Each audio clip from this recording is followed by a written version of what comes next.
सहनौ भुनक्तु सह वीर्यङ्करवावहै तेजस्विनावधीतमस्तु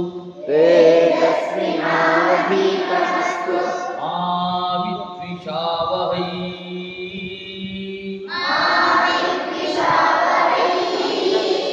ಓಂ ಶಾಂತಿ ಶಾಂತಿ ಶಾಂತಿ.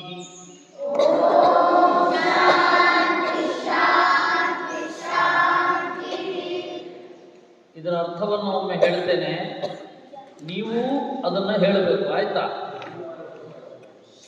ನಾವು ನಮ್ಮಿಬ್ಬರು ಅಂದರೆ ಗುರು ಹಾಗೂ ಶಿಷ್ಯರನ್ನು, ನಾವು ನಮ್ಮಿಬ್ಬರನ್ನು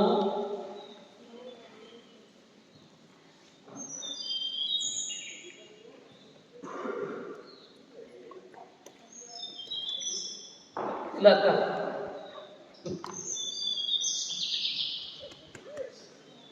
ನಾವು ನಮ್ಮಿಬ್ಬರನ್ನು ಸಹ ಒಟ್ಟಿಗೆ ಅವತು ರಕ್ಷಿಸಲಿ. ಗುರುಗಳು ಚೆನ್ನಾಗಿರಬೇಕು, ನಾವು ಚೆನ್ನಾಗಿರ್ಬೇಕು. ಅದಕ್ಕೆ ಸಹ ನೌ ಅವತು. ಎರಡನೆಯದ್ದು ಸಹ ನೌ ಭುನಕ್ತು ಸಹನಾವವತು ಸಹ ನೌ ಭುನಕ್ತು. ಭುನಕ್ತು ಅಂದರೆ ನಮ್ಮನ್ನು ಪಾಲಿಸಲಿ. ಭುಜ ಪರಿಪಾಲನ ಅಭ್ಯವಹಾರಯೋ ಅಂತ ಧಾತು ಇದು, ಆಯ್ತಾ? ಭುನಕ್ತು ಅಂದರೆ ಪಾಲಿಸಲಿ. ಪಾಲಿಸೋದು ಅಂದರೆ ನಮ್ಮ ಜೊತೆಗೆ ನಾವು ಓದುವ ತತ್ವ ಇರಲಿ. ಸಹನೌ ಭುನಕ್ತು ಸಹ ವೀರ್ಯಂಕರವಾವಹೈ.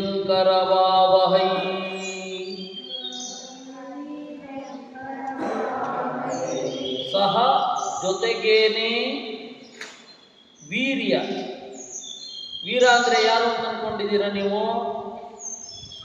ವಾರಿಯರ ಚೆನ್ನಾಗಿ ಆ ತರಹ ಅಂದ್ಕೊಂಡಿದ್ದೀರಾ?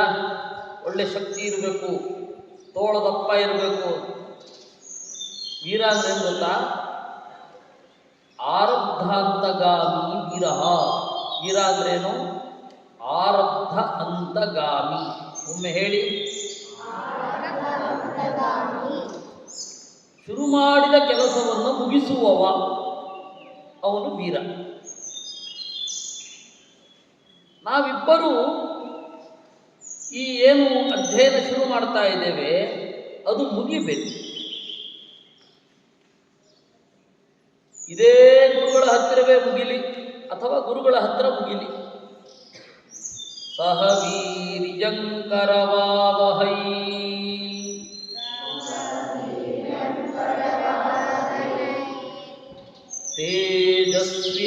ತೇಜಸ್ವಿನಾವಧೀತಮಸ್ತು.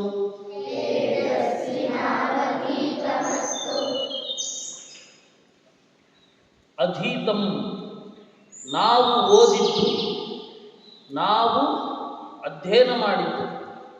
ಅಧೀತಂ ನಾವು ಅಧ್ಯಯನ ಮಾಡಿದ್ದು.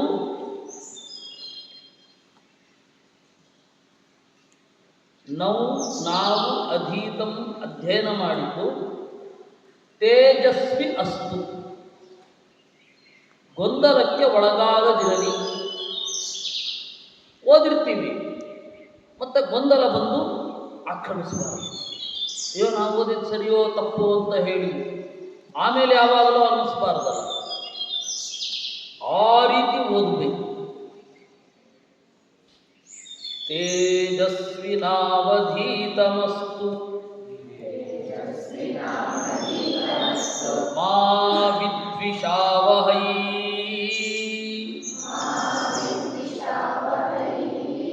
ಗುರುಗಳು ಮತ್ತು ಶಿಷ್ಯ ಇಬ್ಬರಿಗೂ ಮಧ್ಯದಲ್ಲಿ ಸಿಟ್ಟು, ಕೋಪ, ದ್ವೇಷ ಇವುಗಳೆಲ್ಲ ಬಂದ್ಬಿಟ್ರೆ ಗತಿಯಲ್ಲಿ ಅಧ್ಯಯನ ನಿಂತೋಗ್ಬಿಡುತ್ತೆ ಅಲ್ವಾ. ಅದಕ್ಕೆ ಮಾ ವಿದ್ವಿಷಾವಹೈ, ಗುರುಗಳಿಗೆ ನಾನಿಷ್ಟ ಆಗಲಿ, ನನಗೆ ಗುರುಗಳೂ ಇಷ್ಟ ಆಗಲಿ, ಇದು ಪ್ರಾರ್ಥನೆ.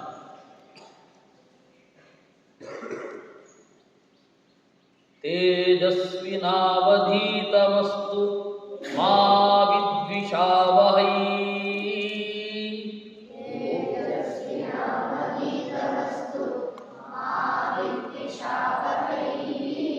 ಓಂ ಶಾಂತಿ ಶಾಂತಿ ಶಾಂತಿ.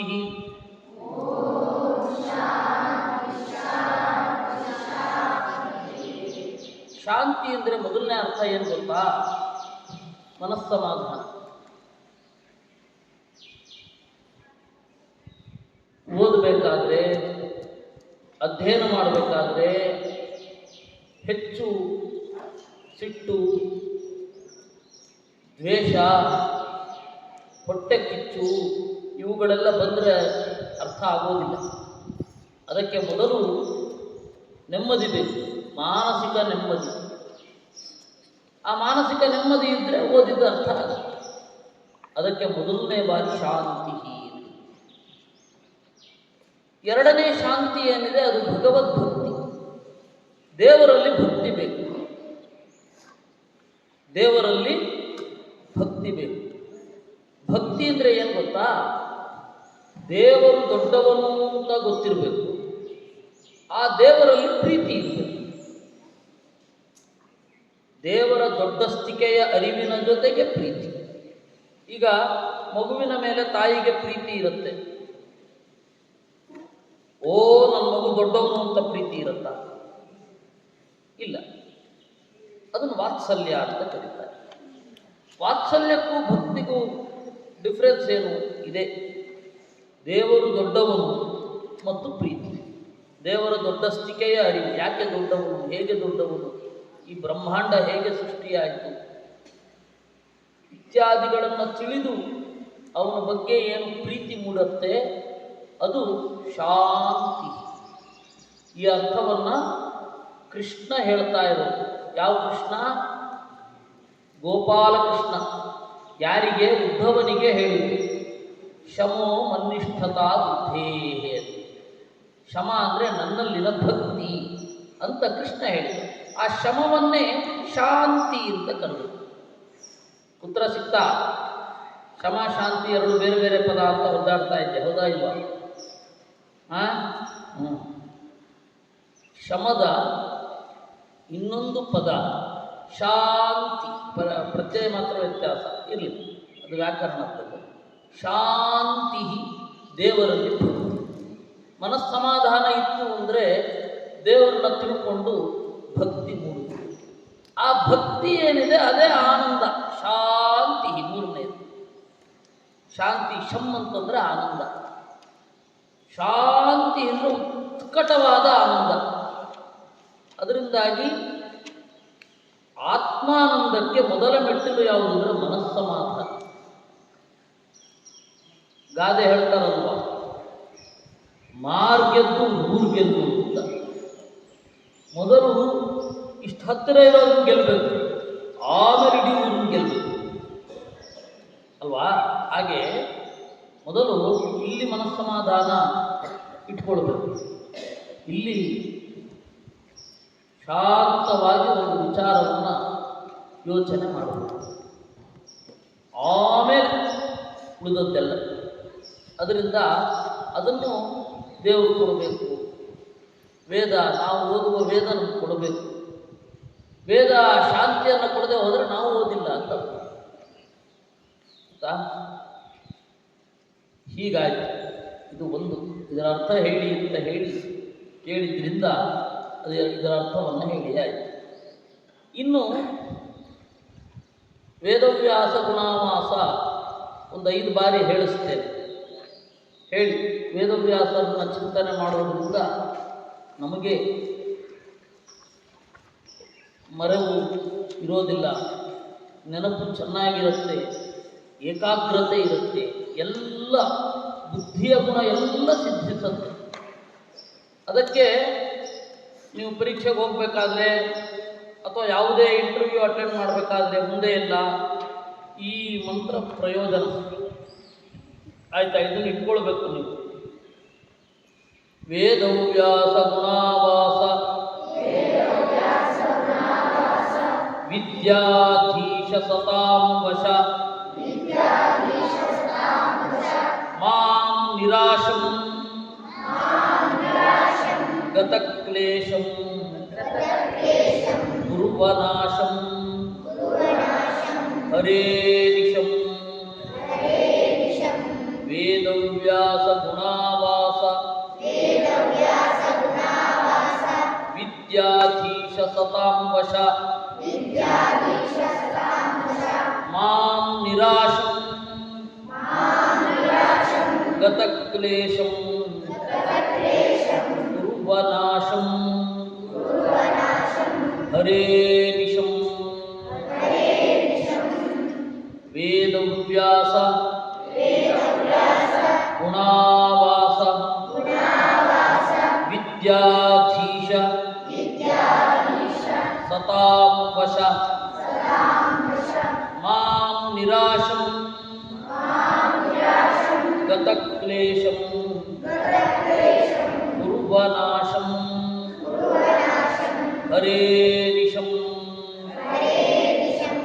ವೇದವ್ಯಾಸ ಗುಣಾವಾಸ ವಿದ್ಯಾಧೀಶ ಸತಾಂ ವಶ ಮಾಂ ನಿರಾಶಂ ಗತಕ್ಲೇಶಂ ಕುರ್ವನಾಶಂ ಹರೇನಿಶಂ. ವೇದವ್ಯಾಸರನ್ನು ಕುರಿತಾದ ಪ್ರಾರ್ಥನೆ. ಇದರ ಅರ್ಥ ಒಮ್ಮೆ ಹೇಳಿಬಿಡ್ತೇನೆ, ಆಮೇಲೆ 2 ಕಥೆ ಹೇಳ್ತೇನೆ. ಆಯ್ತಾ? ವೇದವನ್ನು ವಿಭಾಗ ಮಾಡಿದ ದೇವರೇ ವೇದವ್ಯಾಸ. ಗುಣ, ಎಲ್ಲ ಗುಣಗಳು ವೇದವ್ಯಾಸರಲ್ಲಿ ಇದೆ. ಜ್ಞಾನ, ಭಕ್ತಿ, ದಯೆ, ಎಲ್ಲ, ಪ್ರಜ್ಞಾ, ಮೇಧ, ಎಲ್ಲವೂ ಅವರಲ್ಲಿದೆ. ಅದಕ್ಕೆ ಗುಣ ಆವಾಸ. ವಿದ್ಯಾಧೀಶ, ಎಲ್ಲ ವಿದ್ಯೆಗಳು ಅವರಿಂದಲೇ ಬಂದದ್ದು. ಅದಕ್ಕೆ ವಿದ್ಯಾಧೀಶ. ಸತಾಂ ವಶ, ಒಳ್ಳೆಯವರಿಗೆ ಅವನು ಏನು ಬೇಕಾದರೂ ಕೊಡ್ತಾನೆ. ಅದಕ್ಕೆ ಒಳ್ಳೆಯವರಾಗಬೇಕು. ಮಾಂ ನಿರಾಶಂ, ನನಗೆ ಕೆಟ್ಟ ಆಸೆ ಕೊಡಬೇಡ. ಕೆಟ್ಟ ಆಸೆ ಕೊಟ್ಟರೆ ದುಃಖ ಅಲ್ವಾ? ಕೆಟ್ಟ ಆಸೆ ಕೊಟ್ಟರೆ ದುಃಖ. ಒಬ್ಬರನ್ನ ಹೊಡಿಬೇಕು ಅಂತ ಆಸೆ ಬಂದುಬಿಟ್ರೆ ಅವ್ರನ್ನ ಹೊಡಿತೀವಿ, ಅವರು ಸುಮ್ಮನೆ ಇರ್ತಾರೆ. ಇನ್ನೊಬ್ಬರನ್ನ ಹೊಡಿತೀವಿ, ಎಲ್ಲರನ್ನೂ ಹೊಡಿಬೋದು ಅಂತ ತಲೆ ಬರುತ್ತೆ. ಹಾಗೆ ಹೊಡಿತಾ ಹೋದರೆ ಒಬ್ಬ ನಮ್ಮಿಂದ ಬಲಿಷ್ಠನಾದವನೊಬ್ಬ ಇರ್ತಾನೆ, ಅವನು ಹೊಡಿತಾನೆ, ಅದು ದುಃಖ. ಅದಕ್ಕೆ ನಮ್ಮ ಆಸೆ ದುಃಖವನ್ನು ದೂರ ಮಾಡಬೇಕೇ ವಿನಃ ದುಃಖವನ್ನು ತರಬಾರದು. ಆಸೆ ಅನ್ನೋದು ದುಃಖವನ್ನು ದೂರ ಮಾಡಬೇಕು. ನಾವು ಪಡೋ ಆಸೆಯಿಂದಲೇ ದುಃಖ ಬರಬಾರದು ನಮಗೆ. ಅದಕ್ಕೆ ಒಳ್ಳೆ ಬುದ್ಧಿ ಬೇಕು. ಅದಕ್ಕೆ ಇವರು ಪ್ರಾರ್ಥನೆ ಮಾಡಿ. ಮಾಂ ನಿರಾಶಂ ಗತಕ್ಲೇಶಂ ಕುರು ಅನಾಶಂ. ನಮ್ಮ ಗುಣ ಕಣ್ಮರೆ ಆಗೋಗ್ಬಾರ್ದು. ಇವತ್ತು ಚೆನ್ನಾಗಿದ್ದೆ, ನಾಳೆ ಹೇಗೇಗೋ ಇದ್ದೆ ಅಂತ ಆಗಬಾರ್ದು. ಇವತ್ತು ಜ್ಞಾನ ಇತ್ತು, ನಾಳೆ ಜ್ಞಾನ ಇಲ್ಲ, ಹಾಗಾಗಬಾರದು. ಅನಾಶಂ, ನಾಶ ಇರಬಾರದು, ಹಾಗೆ ಮಾಡು ನನ್ನನ್ನು ಅಂತ ಹೇಳಿ, ಇದು ಈ ಶ್ಲೋಕದ ಅರ್ಥ. ಇದನ್ನು ನೀವು ಎಷ್ಟಾಗುತ್ತೋ ಅಷ್ಟು ರಸ್ತೆಯಲ್ಲಿ ಹೋಗ್ತಾ ಇರಬೇಕಾದ್ರೆ, ಸಮಯ ಇರಬೇಕಾದ್ರೆ ಇದನ್ನು ಅಂದುಕೊಳ್ಳಿ ಮನಸ್ಸಿನಲ್ಲಿ. ಏನು ಎಲ್ಲ ಒಳ್ಳೆ ಜ್ಞಾನ ಬರುತ್ತೆ. ಜ್ಞಾನದಿಂದಲೇ ಸುಖ ಅಲ್ವಾ?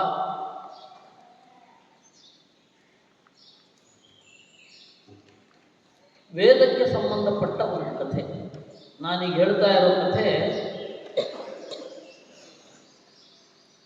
ಋಗ್ವೇದ ಬ್ರಾಹ್ಮಣದಲ್ಲಿ ಬರುವ ಕಥೆ. ಒಬ್ಬ ಋಷಿ ಇದ್ದ. ಅವನಿಗೆ ನೂರಾರು ಶಾಖೆಯ ವೇದಗಳು ಗೊತ್ತಿತ್ತು. ಒಂದು ಶಾಖೆ ಅಲ್ಲ, ನೂರಾರು ಶಾಖೆಯ ವೇದ. ಅವನಿಗೆ ನಾನೆಲ್ಲ ವೇದ ಓದ್ಬಿಟ್ಟಿದ್ದೀನಿ ಅಂತ ಹೇಳಿ ಭ್ರಮೆ ಬರಲಿಕ್ಕೆ ಶುರು ಆಯಿತು. ಎಷ್ಟೇ ಓದಿದ್ರು ಅದು ಸ್ವಲ್ಪವೇ, ಅರ್ಥ ಮಾಡ್ಕೊಳ್ತಾ ಇರಬೇಕು. ಬದುಕಿರೋವರೆಗೂ ಸಾಧ್ಯವಾದಷ್ಟು ವಿದ್ಯಾರ್ಥಿಯಾಗಿ ಓದಬೇಕು. ಗೊತ್ತಾಯ್ತಾ? ನಿಮ್ಮ ಡಿಗ್ರಿ ಮುಗಿದ ಮೇಲೆ ಮುಗಿದೋಯ್ತು ಅಂತಲ್ಲ, ಆಮೇಲೂ ತಿಳ್ಕೊಳ್ಳಿಕ್ಕಿದ್ದೇ ಇರುತ್ತೆ. ಅದರಿಂದ ಅಧ್ಯಯನ ಮಾಡಬೇಕು. ಮಧ್ಯದಲ್ಲಿ ಏನಾಯಿತು, ಅವನಿಗೆ ನನಗೆಲ್ಲ ಗೊತ್ತಿದೆ ಅಂತಾಯಿತು. ಹಾಗೆ ಅವನ್ನೆಲ್ಲರ ಹತ್ರ ಹೇಳ್ಕೊಂಡು ತಿರುಗ್ತಾ ಇದ್ದ. ಅಹಮಸ್ಮಿ ಪರಮರ್ಷಿ, ಅಹಮಸ್ಮಿ ಪರಮರ್ಷಿ, ನನಗೆ ನೂರಾರು ಶಾಖೆ ಗೊತ್ತಿದೆ, ನನಗೆ 100 ಶಾಖೆಗಳು ಗೊತ್ತಿವೆ ಅಂತ. ಆಗ ಬ್ರಹ್ಮದೇವರು ಒಂದು ಬಾರಿ ಋಷಿಯ ವೇಷದಲ್ಲಿ ಬಂದು ಅವನಿಗೆ ಹೇಳಿದ್ರು, ನೋಡು ಅದೇನದು. ನೋಡಿದ, ಇದು ಧೂಳು, ಇಲ್ಲಿ ಇರುವ ಪುಟ್ಟ ಕಲ್ಲು ಇದು. ಅದು ದೊಡ್ಡ ಬೆಟ್ಟ. ನೀನು ಅಧ್ಯಯನ ಮಾಡಿರೋದಿಷ್ಟು, ಅಧ್ಯಯನ ಮಾಡಬೇಕಾಗಿರೋದು ಅಷ್ಟು ಅಂತ. ಅಧ್ಯಯನ ಮಾಡಬೇಕಾಗಿರೋದು ಅಷ್ಟು, ಅಧ್ಯಯನ ಮಾಡಿರೋದು ಇಷ್ಟು. ಆಗ ಅವನಿಗೆ ಗಾಬರಿ ಆಯಿತು. ಅಷ್ಟಕ್ಕಾದರೂ ತಿದ್ಕೋಬೇಕಾ? ಅವನು ತಿದ್ಕೊಳ್ಳಿಲ್ಲ. ಮತ್ತೆ ಬ್ರಹ್ಮದೇವರು ಹೇಳ್ದ, ಇದನ್ನು ಓದಿದ್ದಕ್ಕೆ ಏನು ಫಲ ನನಗೆ ಅಂತ ಕೇಳ್ದ. ನಾನು ವೇದ ಓದಿದ್ದೀನಲ್ಲ, ಏನು ಸಿಗತ್ತೆ? ವೇದ ಓದಿದ್ದಕ್ಕೆ ಏನು ಸಿಗತ್ತೆ? ಏನು ಸಿಗಬೇಕು ವೇದ ಓದಿದ್ರೆ ನಿಮಗೆ?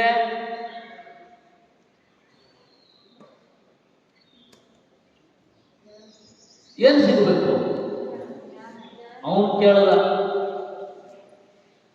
ಬೆಟ್ಟ ಇರೋ ತನಕ ನಾನು ಸಾಯಬಾರದು ಅಂತ. ಏನೋ ಬೆಟ್ಟ ಇರೋ ತನಕ ನಾನು ಸಾಯಬಾರದು. ಬೆಟ್ಟ ಯಾವಾಗಲೂ ಇರುತ್ತೆ, ನಾನು ಸಾಯೋದಿಲ್ಲ ಅಂತ. ಹೇಗೆ? ಬುದ್ಧಿವಂತಿಕೆ ಅಲ್ವಾ?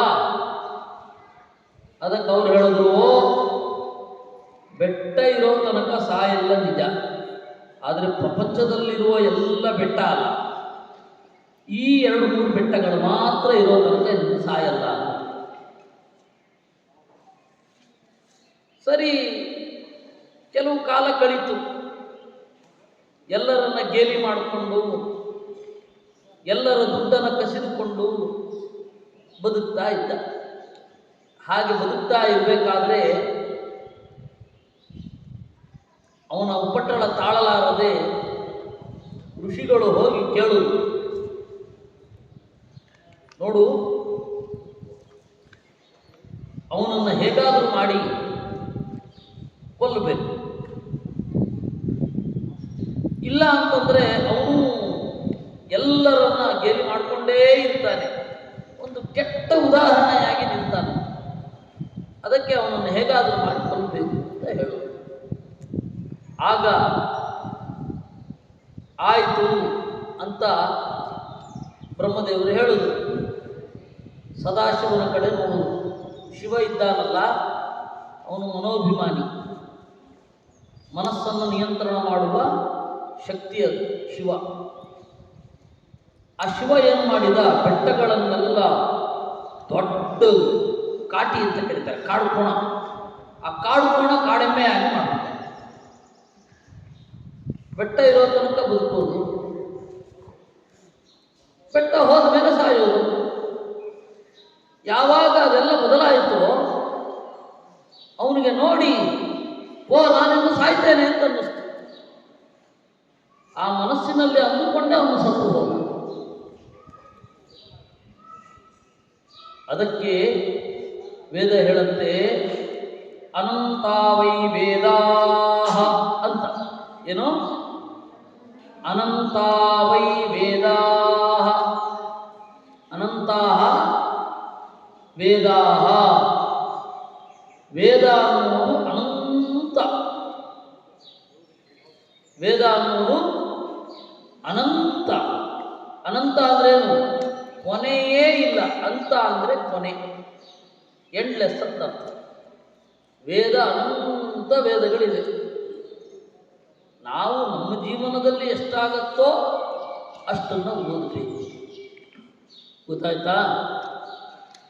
ಅದರಿಂದಾಗಿ ಅಹಂಕಾರ ಇರಬಾರದು.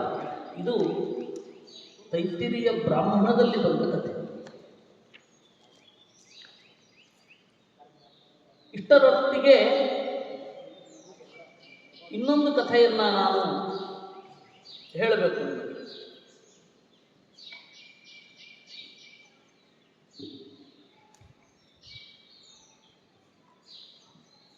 ಕಲ್ಮಾಶಪಾದ ಅಂತ ಒಬ್ಬ ರಾಜ, ಅವನ ಕಥೆ.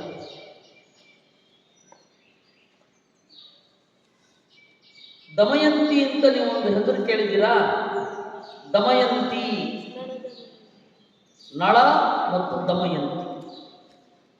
ಆ ರೀತಿ ಇನ್ನೊಂದು ಕ್ಯಾರೆಕ್ಟರ್ ಇದೆ, ಮದಯಂತಿ ಅಂತ ಅವಳ ಹೆಸರು. ಏನು? ಮದಯಂತಿ, ದಮಯಂತಿ ಅಲ್ಲ, ಮದಯಂತಿ ಅಂತ ಒಬ್ಬ ರಾಜ ಇದ್ದ. ಅವನ ಹೆಸರು ವೀರಸಹ ಅಂತ. ಅವನ ಹೆಸರೇನು? ವೀರಸಹ. ಅವನೇನು ಮಾಡಿದ, ಒಂದು ಬಾರಿ ಬೇಟೆಯಲ್ಲಿ ತಿರುಗಾಡ್ತಾ ಇದ್ದ. ತಿರುಗಾಡ್ತಾ ಇರಬೇಕಾದ್ರೆ ಎರಡು ಹುಲಿಗಳು ಓಡಾಡ್ತಾ ಇದ್ದ. ಹುಲಿ ನೋಡಿದ ಕೂಡಲೇ ಒಂದಕ್ಕೆ ಗುರಿ ಇಟ್ಟು ಬಾಣ ಹೊಡೆದ. ಹುಲಿ ಸತ್ತೋಯ್ತು. ಒಂದು ಹುಲಿ. ಆ ಹುಲಿ ಯಾರು ಗೊತ್ತಾ? ದೊಡ್ಡ ದೈತ್ಯ, ದೊಡ್ಡ ದೈತ್ಯ. ಇನ್ನೊಂದು ಹುಲಿ ಇತ್ತಲ್ಲ, ಆ ಹುಲಿಯ ಅಣ್ಣ. ಅದಕ್ಕೆ ಅವನು ಹೇಳ್ದ, ಓ ಸುಮ್ಮನೆ ಕೊಂದೆ ಅಲ್ವಾ ನೀನು? ಹಾಗಾದರೆ ನಿನ್ನನ್ನು ನಾನು ಬಂದು ಕೊಲ್ತೇನೆ ಅಂತ ಹೇಳಿದ. ಸರಿ, ಮರ್ತು ಹೋದ. ಒಂದು 2-3 ತಿಂಗಳಾಯಿತು, ಮರ್ತೇ ಹೋದ. ಆ ಹುಲಿ ರಾಕ್ಷಸ ಇದ್ನಲ್ಲ, ಅವನೇನು ಮಾಡಿದ, ವಸಿಷ್ಠರ ವೇಷ ಹಾಕಿಕೊಂಡು ಬಂದ. ವಸಿಷ್ಠರ ವೇಷ ಹಾಕಿಕೊಂಡು ಬಂದು ಹೇಳಿದ, ಒಬ್ಬ ಮನುಷ್ಯನನ್ನು ಕತ್ತರಿಸಿ ಅವನ ಮಾಂಸದಿಂದ ಅಡಿಗೆ ಮಾಡಿ ನನಗೆ ಹಾಕಬೇಕು ಅಂದ. ಏನು ಭೀಕರ! ತರಕಾರಿ ಕೊಚ್ಚೋ ಹಾಗೆ ಒಬ್ಬ ಮನುಷ್ಯನನ್ನು ಕೊಚ್ಚಿ ನನಗೆ ಊಟಕ್ಕೆ ಹಾಕಿ ಅಂತಂದ. ಇವನು ಅಂದ್ಬಿಟ್ಟ. ಯಾರು? ವೀರಸಹ. ಸರಿ, ಅವನು ಹೂ ಅಂದಮೇಲೆ ಅವನೇ ಅಡುಗೆವನಾಗಿ ಬಂದ.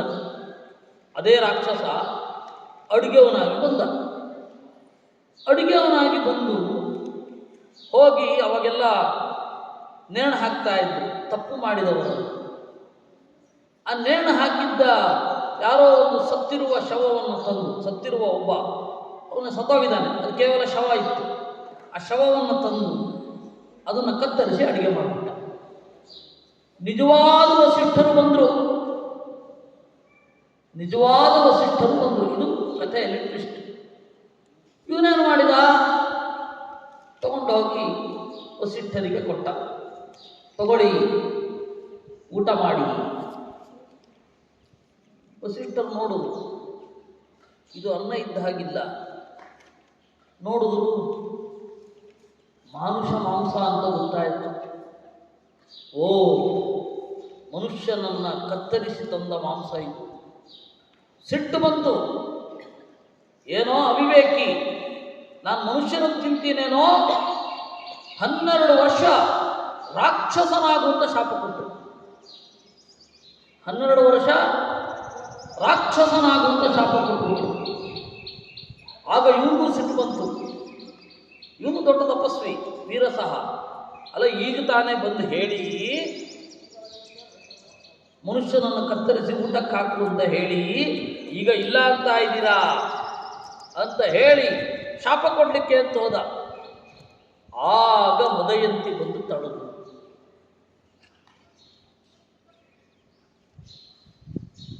ಮದಯಂತಿ ಬಂದು ತಡೆದು ಏನು ಹೇಳಿದ್ದು? ಅವನು ಬೇರೆ ಯಾರೋ ರಾಕ್ಷಸ ಬಂದು ವಸಿಷ್ಠರ ವೇಷ ಹಾಕೊಂಡು ಬಂದರೆ ನಿನಗೆ ಗೊತ್ತಾಗಬೇಕಿತ್ತು. ವಸಿಷ್ಠರು ಹೀಗೆ ಹೇಳಿದಾರ ಅಂತ 2ನೇ ಬಾರಿಯೋ 3ನೇ ಬಾರಿಯೋ ಕೇಳಬೇಕಿತ್ತು. ಕೇಳಿದ್ಯಾ ನೀನು? ಕೂಡಲೇ ಹ್ಞೂ ಅಂತ ಒಪ್ಕೊಂಡ್ಬಿಟ್ಟು. ಒಪ್ಕೊಳ್ತಾರ ಹಾಗೆ? ಯಾವುದೇ ಒಂದು ಸಂಗತಿ ಬಂದಾಗ ಶಾಂತವಾಗಿ ಯೋಚನೆ ಮಾಡಬೇಕು. ಯೋಚನೆ ಮಾಡಲಿಕ್ಕೆ ಏನಾಗಿತ್ತು ನಿನಗೆ? ಅದರಿಂದ ಶಾಪ ಕೊಡಬೇಡ, ಈ ಶಿಕ್ಷೆಯನ್ನು ಅನುಭವಿಸುವಂತಂದು ಮದಯಂತಿ. ಆಗ ಆ ಶಾಪ ಕೊಡಲಿಕ್ಕೆ ಅಂತ ಇಟ್ಕೊಂಡಿದ್ನಲ್ಲ ನೀರು, ಆ ನೀರನ್ನು ಕಾಲ ಮೇಲೆ ಹಾಕಿಬಿಟ್ಟ. ಆಗ ಅವನ ಕಾಲೆಲ್ಲ ಕಪ್ಪಾಗೋಯ್ತು. ಅದಕ್ಕೆ ಅವನ ಹೆಸರು ಕಲ್ಮಾಶಪಾದ. ಅವನ ಹೆಸರೇನು? ಕಲ್ಮಾಶಪಾದ. ಮೊನ್ನೆ ಒಂದು ಕಥೆ ಹೇಳಿದ್ದೆ, ನೆನಪಿದ್ಯಾ? ಉದಂಕನದ್ದು. ಉದಂಕ ಬಂದಿದ್ದ, ದಾರಿಯಲ್ಲಿ ಏನೋ ತಿಂದಿದ್ದ. ಅವನು ರಾಣಿಯನ್ನು ನೋಡ್ಲಿಕ್ಕೆ ಹೋದಾಗ ರಾಣಿ ಕಾಣಿಸ್ತಿಲ್ಲ. ರಾಜನಿಗೆ ಮುಂದೆ ಹೇಳಿದ, ರಾಜ, ನಿನ್ನ ಅಂತಃಪುರದಲ್ಲಿ ನಿನ್ನ ರಾಣಿ ಇಲ್ಲ ಅಂತ. ಅದಕ್ಕೆ ಇಲ್ಲ, ಅಶುದ್ಧರಿಗೆ ಅವಳು ಕಾಣೋದಿಲ್ಲ. ನಿನಗೆ ದಾರಿಯಲ್ಲಿ ಏನೋ ತಿಂದು ಆಚಮನ ಮಾಡಿಲ್ಲ, ಅದಕ್ಕೆ ಅವಳು ಕಾಣಲ್ಲ ಅಂತ ಹೇಳಿದ ಕಥೆ ಹೇಳಿದ್ನೋ ಇಲ್ವೋ? ಅದ್ಯಾರು ಅಂದರೆ ಇದೇ ಮದಯಂತಿ. ಉದಂಕನಿಗೆ ಶಾಪ ಕೊಡ್ಲಿಕ್ಕೆ ಹೋಗಿದ್ನಲ್ಲ, ಅವನು ಕಲ್ಮಾಶಪಾದನೆ. ಸರಿ, ಏನು ಮಾಡೋದು?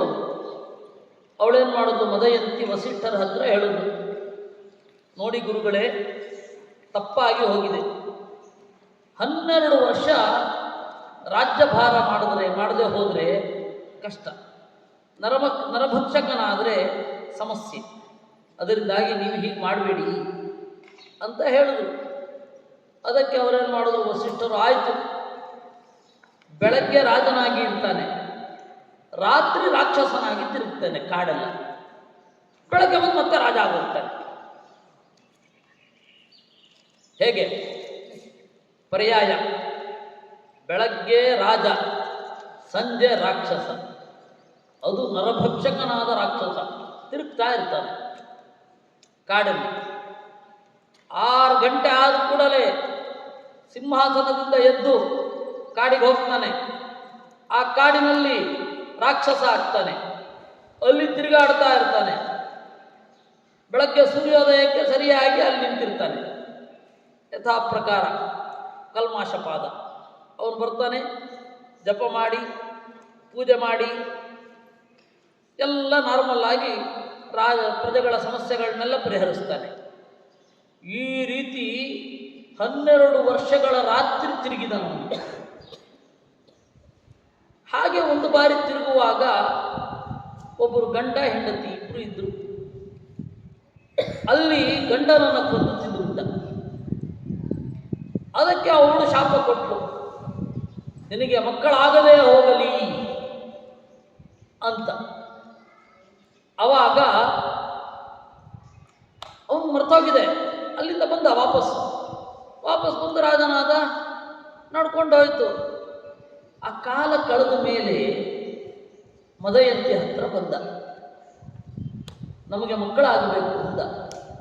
ಅದಕ್ಕೆ ಮದಯಂತಿ ಹೇಳಿದ್ರು, ಆಗೋದಿಲ್ಲ, ಯಾಕೆ ಅಂದರೆ ನೀನು ಶಾಪ ಪಡೆದಿದ್ದಿ ಅಂತಂದವಳು. ಮತ್ತೆ ಹೇಗೆ ಮಕ್ಕಳಾಗಬೇಕಲ್ಲ. ಅದಕ್ಕೆ ಅವಳು ಹೇಳುವುದು, ನೋಡು, ಒಂದು ಕೆಲಸ ಮಾಡು, ನಾನು ವಸಿಷ್ಠರನ್ನು ಪ್ರಾರ್ಥನೆ ಮಾಡ್ತೇನೆ, ಮಕ್ಕಳಾಗತ್ತೆ. ನೀನೇನಿದ್ದಿ, ನಿನ್ನಿಂದ ಮಕ್ಕಳಾಗೋದು ಬೇಡ. ಯಾಕೆಂದರೆ ಅವಳು ಶಾಪ ಕೊಟ್ಟಿದ್ದಾಳೆ, ಒಂದು ಹೆಣ್ಣು ನಿನಗೆ ಶಾಪ ಕೊಟ್ಟಿದ್ದಾಳೆ, ನಿನಗೆ ಯಾವತ್ತೂ ಮಕ್ಕಳಾಗದಿರಲಿ. ನೀನು ರಾಕ್ಷಸನಾಗಿ ಇದ್ದಾಗ ಮೈಮರೆತು ಅವಳು ಗಂಡನನ್ನು ತಿಂದುಬಿಟ್ಟಿದ್ದು, ಅದು ಅವಳು ಸಿಟ್ಟು ಮಾಡ್ಕೊಂಡು ಶಾಪ ಕೊಟ್ಟಿದ್ದು, ನಿನಗೆ ಮಕ್ಕಳಾಗದೇ ಇರಲಿ ಅಂತ. ಅದರಿಂದಾಗಿ ಮಕ್ಕಳಾಗೋದಿಲ್ಲ. ನಾನು ವಸಿಷ್ಠರನ್ನು ಪ್ರಾರ್ಥನೆ ಮಾಡಿ ಮಕ್ಕಳನ್ನು ಪಡಿತೇನೆ ಅಂತಂದು. ಹಾಗೆ ಕಲ್ಮಾಶಪಾದನ ಮಕ್ಕಳು ಎಲ್ಲ ಮುಂದುವರೆದರು. ಅದರಿಂದಾಗಿ ಮದಯಂತಿ ಅಂತ ಒಂದು ಕ್ಯಾರೆಕ್ಟರ್ ಇದೆ ನೋಡಿ, ಅದನ್ನು ಸೀತೆ ಕೂಡ ನೆನಪಿಸ್ಕೊತಾಳೆ. ನಾನು ಮದಯಂತಿಯ ಹಾಗೆ ಇದ್ದೇನೆ ಅಂತಾಳೆ ಸೀತೆ. ಗೊತ್ತಾಯ್ತಾ? ಸೀತೆ ಏನು ಹೇಳ್ತಾಳೆ? ಸೌದಾಸಂ ಮದಯಂತೀವ ಭೈಮೀ ಪತಿ ಮನೋವ್ರತ ಅಂತ ಅವಳು ಹೇಳ್ಕೊಳ್ಳೋದು. ಸೌದಾಸಂ ಮದಯಂತೀವ. ಆ ಸೌದಾಸನ ಕಥೆ ಅಂದರೆ ಕಲ್ಮಾಶಪಾದನ ಕಥೆ ಎಲ್ಲಿ ಬಂದಿರೋದು? ಮಹಾಭಾರತದಲ್ಲಿ ಬಂದಿರೋದು. ಅವಳು ಹೇಳ್ತಾಳೆ, ಸೌದಾಸನನ್ನ ಮದಯಂತಿ ಆರಾಧನೆ ಮಾಡಿದ ಹಾಗೆ ನಾನು ಆರಾಧನೆ ಮಾಡ್ತೇನೆ, ಅವನನ್ನು ನೋಡಿಕೊಂಡ ಹಾಗೆ ನಾನು ನೋಡ್ಕೊಳ್ತೇನೆ ಅಂತ ಹೇಳ್ತಾಳೆ. ಅವಳು ಹೆಂಡತಿ ಆಗಲಿಲ್ಲ, ತಾಯಿಯಾಗಿ ನೋಡ್ಕೊಂಡು ಬಿಟ್ಲು. ಯಾರನ್ನ? ಕಲ್ಮಾಶಪಾದನನ್ನ. ಅದಕ್ಕೆ ದೊಡ್ಡವರ ಕಥೆ ಕೇಳಬೇಕು, ಹೇಗೆ ಬಾಳಿನಲ್ಲಿ ಇರಬೇಕು ಅಂತ ಗೊತ್ತಾಗುತ್ತೆ. ಕಥೆ ಕೇಳಬೇಕು ಅನ್ನೋದಕ್ಕೆ ಒಂದು ಸಂಗತಿ ಹೇಳಬೇಕು ನಿಮಗೆ. ದ್ರೌಪದಿ ಗೊತ್ತಾ? ಪಾಂಡವರ ಹೆಂಡತಿ ದ್ರೌಪದಿ. ಅವಳು ನಿಜವಾದ ಹೆಸರೇನು ಗೊತ್ತಾ? ಕೃಷ್ಣ ಅಂತ. ಕಪ್ಪುಗಿದ್ಲು. ಭಾರತದಲ್ಲಿ ಕಪ್ಪು ಕೆಟ್ಟ ಬಣ್ಣವಲ್ಲ. ಏನೋ ಕಪ್ಪು ಕೆಟ್ಟ ಬಣ್ಣವಲ್ಲ, ಕಪ್ಪು ಬಣ್ಣವೂ ಒಳ್ಳೆಯದೇ, ಬಿಳಿ ಬಣ್ಣವೂ ಒಳ್ಳೆಯದೇ. ಆ ವ್ಯಕ್ತಿಯ ಗುಣದ ಮೇಲೆ ಹೋಗುತ್ತೆ. ಈ ಭಾರತಕ್ಕೆ ಬೇರೆಯವರು ಬಂದರು, ಅವರು ನಮಗೆ ತಲೆ ತೋರಿಸಿದ್ರು, ಬಿಳಿ ಅಂದರೆ ಒಳ್ಳೆ ಬಣ್ಣ, ಕಪ್ಪು ಅಂದರೆ ಕೆಟ್ಟ ಬಣ್ಣ ಅಂತ. ಹಾಗೇನೂ ಇಲ್ಲ ಮಕ್ಕಳೇ. ನಾವು ಕಪ್ಪು ಅಂತ ಕೆಟ್ಟದ್ದು ಅಂತ ನೋಡೋಣ. ಆ ಕೃಷ್ಣ ಅಂತ ಹೇಳಿ ಅವಳ ಹೆಸರು. ಅವಳನ್ನು ಹಲವಾರು ಹೆಸರಿನಿಂದ ಕರೀತಾರೆ. ವೇದಿಜ ಅಂತ ಕರೀತಾರೆ. ವೇದಿಜ ಅಂದ್ರೇನು? ಯಜ್ಞಕುಂಡದಿಂದ ಹುಟ್ಟಿದವಳು. ವೇದಿಯಿಂದ ವೇದಿ ಅಂದರೆ ಯಜ್ಞಕುಂಡ. ಗೊತ್ತಾಯ್ತಾ? ಈಗ ವೇದಿಕೆ ಅಂತ ಯಾಕೆ ಹೇಳ್ತಾರೆ ಅಂತ? ಯಜ್ಞಕುಂಡಕ್ಕೆ ವೇದಿಕೆ ಅಂತಾರೆ. ವೇದಿಕೆ ಅನ್ನೋ ಶಬ್ದವೇ ಯಜ್ಞಕುಂಡ ಅಂತ ಹೇಳುತ್ತೆ. ಈಗ ನಿಮ್ಮ ಹತ್ತಿರ ಇರುವ ದೊಡ್ಡವರಿಗೆ ಅರ್ಥ ಆಗೋ ಒಂದು ಜೋಕ್ ಹೇಳ್ತೇನೆ. ಅವೈದಿಕರ ವೇದಿಕೆ ಅಂತ. ಎಷ್ಟು ವಿರುದ್ಧ ಇರಲಿ. ಆ ವೇದಿಜ ಅಂತ ಅವಳನ್ನು ಕರೀತಾರೆ. ಅವಳೇನು ಮಾಡ್ತಾ ಇದ್ದು, ಪಾಂಡವರ ಜೊತೆಗೆ ಕಾಡಿಗೆ ಬಂದು, ಅವಳೆಷ್ಟು ಎಂತ ಇದು ಗೊತ್ತಾ? ಅವಳು 10,000 ಜನ ಕೆಲಸದವರಿದ್ದರು ಅವಳು ಕೈ ಕೆಳಗಡೆ. ಪ್ರತಿಯೊಬ್ಬರ ಹೆಸರು ಮತ್ತು ಅವರಿಗೆ ಕೊಡುವ ಸಂಬಳ ಎಲ್ಲ ನೆನಪಲ್ಲಿರ್ತಿತ್ತು. ಗೊತ್ತಾಯ್ತಾ? ದ್ರೌಪದಿ ಅಂದರೆ ಕಡಿಮೆ ಅಲ್ಲ, ಅವಳು ಫೈನಾನ್ಸ್ ಮಿನಿಸ್ಟರ್ ಆಗಿದ್ದವಳು ಪಾಂಡವರ ಕಾಲದಲ್ಲಿ. ಅಂತಃಪುರಸ್ಥಸ್ಯ ಜನಸ್ಯ ಕೃಷ್ಣಾತ್ ವಾಸೀದ್ ಹರೇಹೇ ಧರ್ಮ ನಿದರ್ಶನೀಚ. ಎಲ್ಲ ಹೆಣ್ಣು ಮಕ್ಕಳಿಗೂ ಪಾಠ ಮಾಡ್ತಾ ಇದ್ದರು, ಶಾಸ್ತ್ರ ಪಾಠ ಮಾಡ್ತಾ ಇದ್ದವಳು ದ್ರೌಪದಿ. ಗೊತ್ತಾ? ದ್ರೌಪದಿ ಅಂದರೆ ನೀವು ಇದು ಏನು ಸೀರಿಯಲ್ ಬರೋ ದ್ರೌಪದಿಯನ್ನು ನೆನಪಿಸ್ಕೊಳ್ಳೋದಲ್ಲ, ಬಹಳ ದೊಡ್ಡವಳು ಅವಳು. ಅವಳು ಕಾಡಿಗೆ ಬಂದಾಗ ಕಾಡಿನಲ್ಲಿ ಧರ್ಮರಾಜ ಬೇಸರ ಮಾಡ್ಕೋತಾ ಇದ್ದ, ಅಯ್ಯೋ ನನ್ನ ಕಷ್ಟ ಯಾರಿಗೂ ಬಂದಿಲ್ಲ ಅಂತ. ಅದಕ್ಕೆ ಎಲ್ಲರೂ ಹಾಗೆ ಅನ್ಕೊಳ್ಳೋದು, ಕಷ್ಟ ಬಂದಾಗ ನನಗೊಬ್ಬನಿಗೆ ಕಷ್ಟ, ನನಗೊಬ್ಳಿಗೆ ಕಷ್ಟ ಅಂತೆಲ್ಲರೂ ಅನ್ಕೊಳ್ಳೋದು. ವಸ್ತುತಃ ಜಗತ್ತಿನಲ್ಲಿ ಎಲ್ಲರಿಗೂ ಕಷ್ಟ ಇರುತ್ತೆ. ಕಷ್ಟ ಇಲ್ಲದೆ ಇರೋ ಪೀರಿಯಡ್ ಯಾರು ಗೊತ್ತಾ? 17-18 ವರ್ಷದ ತನಕ ಯಾರಿಗೂ ಕಷ್ಟ ಇರಲ್ಲ. ಆಮೇಲೆ ಎಲ್ಲ ಕಷ್ಟ ಅಂತ ಶುರುವಾಗುತ್ತೆ. ಕಷ್ಟ ಅಂದರೆ ಮನಸ್ಸು ಕಲುಷಿತವಾಗುವ ಸಂದರ್ಭ ಅಂತ. ಕಷ್ಟ ಅಂದರೆ ಹಾಗೆ. ಇವಾಗ ನಿಮಗೆ ಅದೆಲ್ಲ ಏನು ಇರಲ್ಲ, ನೆಮ್ಮದಿಯಾಗಿ ಓದೋದಷ್ಟೇ ನಿಮ್ಮ ಕೆಲಸ. ಓದೋದು, ಬರೆಯೋದು, ತಿಳ್ಕೊಳ್ಳೋದು, ಆಟ ಆಡೋದು ಇಷ್ಟೇ.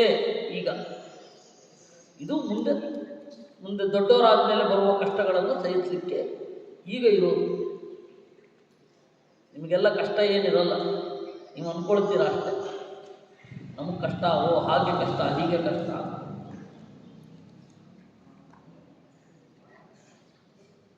ಸರಿ, ಆ ಕಷ್ಟ ಇದೆಯಲ್ಲ,